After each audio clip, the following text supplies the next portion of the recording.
Et bonjour à tous, c'est Arthur de la chaîne CryptoRobot, j'espère que vous allez bien et on se retrouve aujourd'hui pour une nouvelle vidéo. C'est pas forcément une revue de marché, c'est plus une analyse un peu plus poussée de certains tokens, donc le BTC, l'Ethereum et bon, j'ai mis AVAX, DOT et FTM.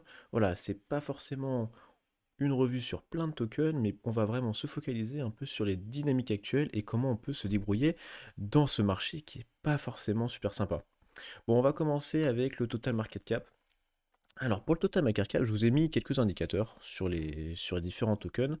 Sur le total, je vous ai juste mis le super trend. C'est pas forcément un indicateur sur du long terme qui va vous pré-shot à la perfection les tops, les bottoms. On voit ici, hein, le sell, il avait sell un peu tard, mais on voit un peu les dynamiques de marché. Si on est plutôt en bullish, si on est plutôt en bearish. Ici, on est en super trend négatif qui fait aussi office de résistance au niveau de cette petite zone de 2 trillions 3, 2 trillions 4, qui nous avait bien embêté à l'époque, et c'était même notre ATH à l'époque.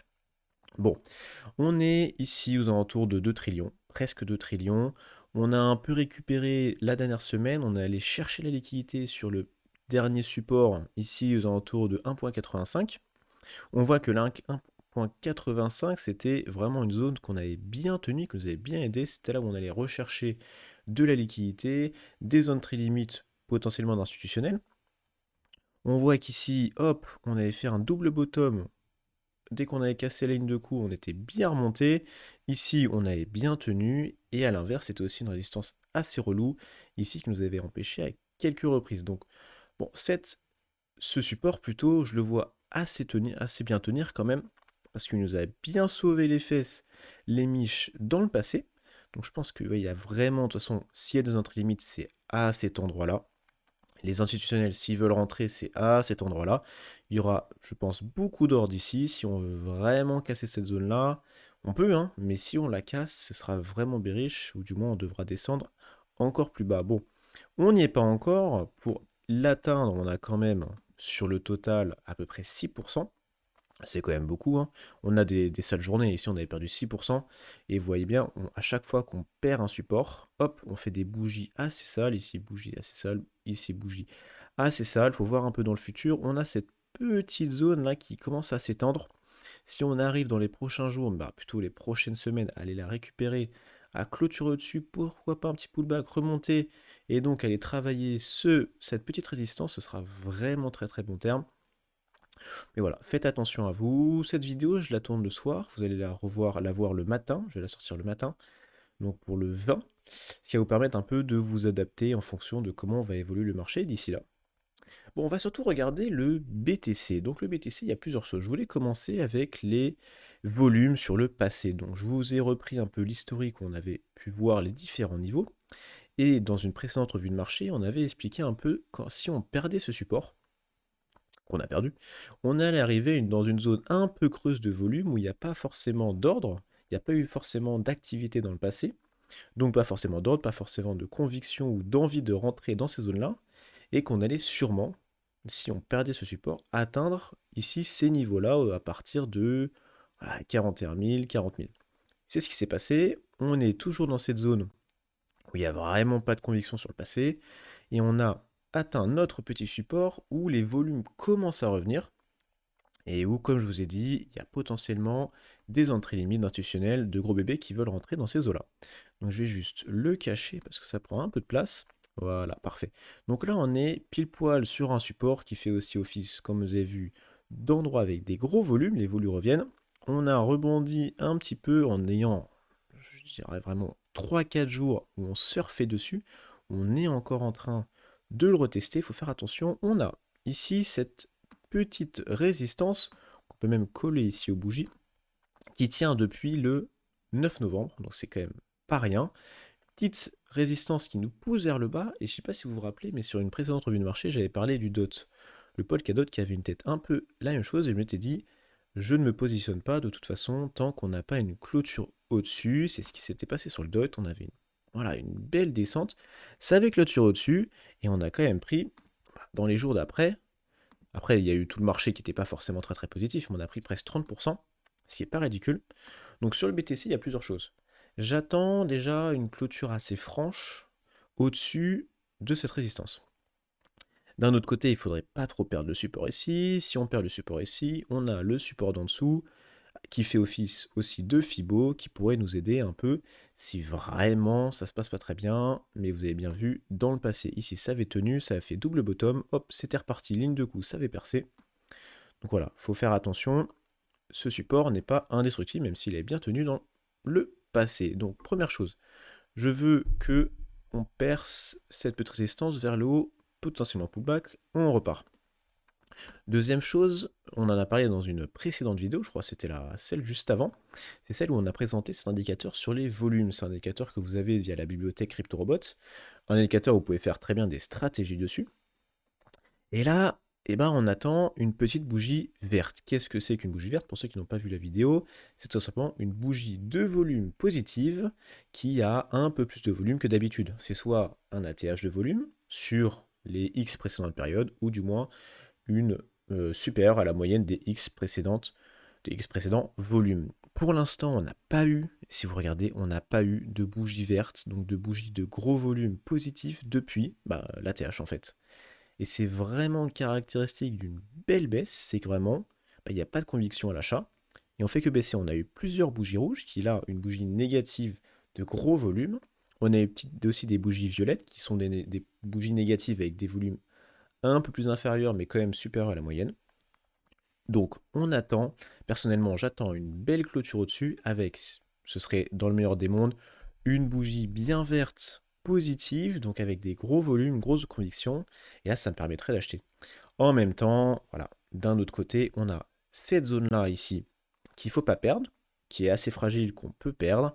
On a aussi, c'est pas le plus beau du monde, je vous l'avoue, ici un épaule, tête-épaule qui commence à se dessiner. On est au niveau de la ligne de coup, tout simplement. Donc si on perce, ça peut faire mal. Voilà. Moi, je vous propose ça. C'est pas du tout un conseil d'investissement. C'est plutôt moi, mon plan personnel sur le futur du BTC et de toutes les crypto-monnaies en fait. Si le BTC se crash, il faudra faire attention aux altcoins. Mais voilà, on a quand même des choses, des plans à prévoir. On a un RSI qui commence à rebondir sur cette zone des 30. Ça a bien rebondi il y a quelques jours. Ça va sûrement retoucher demain, voire après-demain. Si on continue de titiller ce petit support, faudrait pas le perdre. Pourquoi pas rebondir, percer. Dans le meilleur des cas, la BTC dominance, qui, j'ai pas bougé du tout le graphique, hein, c'est vraiment les mêmes résistances support, et on arrive quand même à bien surfer dessus, à bien les respecter. On a même, bon, on a serré un peu des fesses, mais ça a tenu, on rebondit, on va voir ce qui va se passer par la suite. On va regarder un peu l'Ethereum. Donc là, l'Ethereum, je vous remets un peu aussi ce petit anomalie volume qui est, je trouve, assez chouette. Donc là, j'ai récupéré aussi l'historique, on avait tous ces niveaux. On est dans une zone qui a quand même des volumes pas trop nuls. Si on perd cette zone, on a cette petite zone à vide entre 3000 et 2800. Après, on commence à récupérer des volumes, donc potentiellement de la conviction des zones à acheter. On est sur un beau canal descendant. Encore une fois, ce qu'on attend, c'est une clôture au-dessus, pourquoi pas pullback, repartir. On est sur ce support des 30 000, 2900, qui avait bien tenu par le passé. Voilà. Faites attention, ça peut très bien partir assez vite pour l'Ethereum. Je voulais revenir juste sur le BTC. Dans une revue de marché, on avait un peu expliqué l'importance des entry limits. Donc si vous avez du cash, si vous avez des stablecoins, vous pouvez très bien placer des entry limits pour, dès qu'il y a une grosse baisse, s'il y a une grosse bougie, et vous allez pouvoir profiter de cette grosse bougie avec un ordre qui va s'exécuter automatiquement. Et on en avait parlé avec cette fameuse bougie en daily qui avait fait, il y avait eu énormément de liquidation.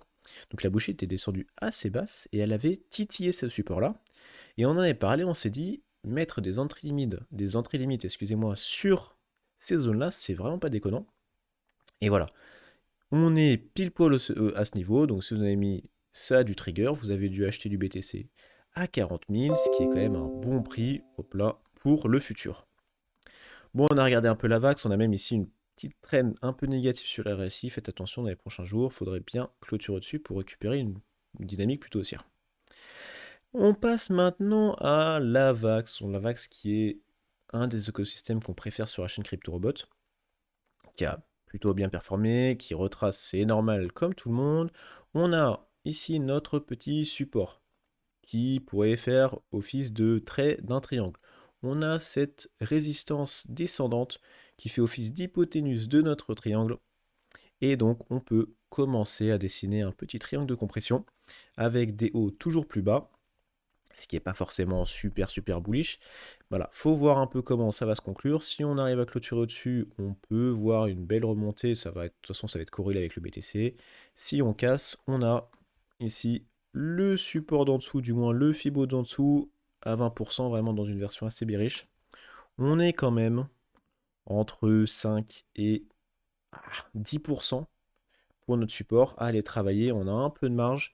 Voilà, il faudrait bien aller récupérer ces zones-là. On est en RSI assez bas. On a notre petite Awesome Oscillator. On l'a présenté dans une vidéo sur on présentait les indicateurs. Lui, il est en négatif. Donc plutôt sur une tendance baissière, même s'il a un peu bougé dans les derniers jours. Mais voilà, plutôt tendance baissière, même si ça peut vite repartir en positif. Le dot de Polkadot, je vous avais montré juste avant. On était dans cette zone-là, on avait cassé. Et là, on rentre dans un, pour sa part, un beau triangle de compression. Un peu dans le même style que Avax.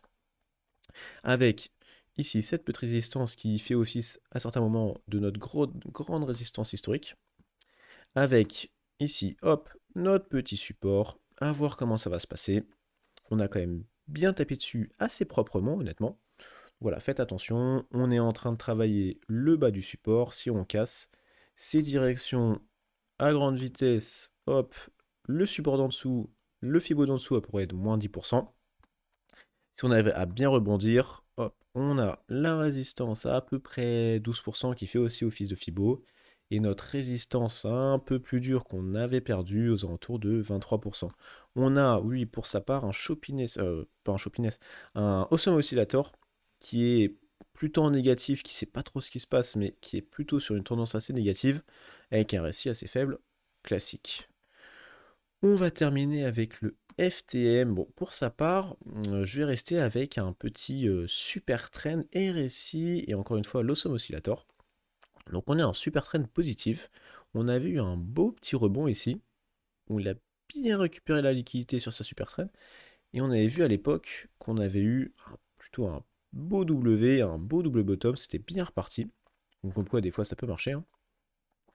On a quand même fait ATH, qu'il faut le dire, hein, l'écosystème fantôme marche extrêmement bien. On a fait une petite vidéo dessus, sur un peu les débuts de la DeFi, sur comment débuter sur la DeFi du fantôme. On a bien pair, faut faire attention quand même, si on va dans un marché un peu compliqué, on n'a pas trop de conviction sur le BTC, il est un peu morose. Les coins comme ça qui ont bien performé vont devoir un peu se décharger, les gens vont sûrement prendre des positions, ils vont perdre patience et pas prendre des positions, plutôt prendre des profits. Et donc sur ces coins, on peut vraiment avoir des grosses corrections comme on avait connu avec le fantôme, hein.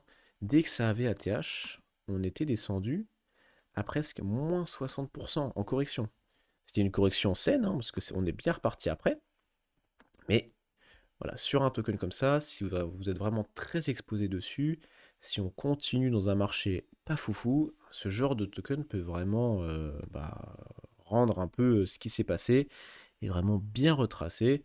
Ça va pas remettre en question le projet derrière, bien évidemment, mais faites attention sur du court moyen terme, ça peut vraiment faire mal. Donc actuellement, on a perdu notre support. Ici, on est au niveau de notre Fibo. Le Fibo d'en dessous est aux alentours de moins 13%. Et notre maintenant résistance est aux alentours de 10%. On a quand même un RSI assez haut qui commence à baisser. Et je voulais regarder sur l'Awesome Oscillator avec vous une petite divergence. Elle n'est pas forcément énorme, hein, pour être tout à fait honnête. Mais elle a le mérite d'être là. Donc on a ici notre petit top qui était ici. On a un plus haut top sur le marché qui est ici. Et sur notre Awesome Oscillator qui est, lui, un top un peu plus faible que le précédent. Un peu ce qu'on peut avoir aussi sur l'MACD, des divergences comme sur l'MACD. Là, on en a une. On voit bien de toute façon qu'on commence à retracer, mais quand on commence à avoir une divergence, même en temps général, c'est vraiment qu'on va retracer un peu plus fortement. C'est ce qui s'était passé sur le BTC. On avait une divergence sur le RSI. On avait bien retracé. Faites attention, c'est pas forcément la plus grosse divergence, mais je voulais la montrer parce qu'elle peut être intéressante pour vos positions. Bon, en général, le marché, on ne sait pas trop où il va. Il peut se passer des très très belles choses, hein. Du jour au lendemain, on peut reprendre des 100 et des 1000. Ici, c'était vraiment assez impressionnant. On pensait qu'on allait s'écraser et on était bien reparti jusqu'à la TH. Et même, on avait bien vu ici, hop, petite bougie rouge. Juste après, petite bougie verte, on était bien reparti. Bougie rouge, bougie verte, on avait un peu repris. Bougie rouge, bougie verte, on est bien repris. Voilà, comme je vous ai dit, on va attendre pour nous, pour ma part, une petite bougie verte là, ça ferait plaisir. Mais c'est quand même marché, on sait pas trop où on va. On a des supports qu'on est en train de titiller, si on les perd, on va encore passer à celui d'en dessous. Encore celui d'en dessous, mais on commence à rentrer, comme on avait pu voir, dans des zones avec des gros volumes. Je vais dézoomer un petit peu parce que là, hop, ça veut rien dire. On avait quand même des volumes à l'ancienne, donc potentiellement des zones d'achat, c'est sûrement là que ça va payer, c'est sûrement là qu'on va commencer à RNG et à voir vraiment où le marché va aller. Donc, ayez du cash, faites des entrées limites, vous pouvez encore les descendre ou du moins en placer des nouvelles. Faites attention, faites pas les fous, n'all-inez pas dans des tokens. Il y a des traits, il y a plein de projets qui sortent en ce moment, comme tout le temps. Et bien évidemment, il y aura beaucoup de hype dessus et ça va descendre très très vite pour des prises de position. Donc faites attention à vous. Si la vidéo vous a plu, j'espère lâcher un like, excusez-moi. N'hésitez pas à vous abonner à la chaîne YouTube. Pour cette année 2022, on a plein de vidéos de prévues. On a aussi des nouveaux formats, des podcasts, des collaborations, plein de choses qui vont arriver. Si vous avez des questions, n'hésitez pas à les poser sur notre Discord. On répond à, je pense, à peu près toutes les questions avec nos modos et même avec la communauté qui est super active. Pour ma part, je vous souhaite une très très bonne journée du 20 janvier et on se retrouve très bientôt pour une prochaine vidéo. À toutes.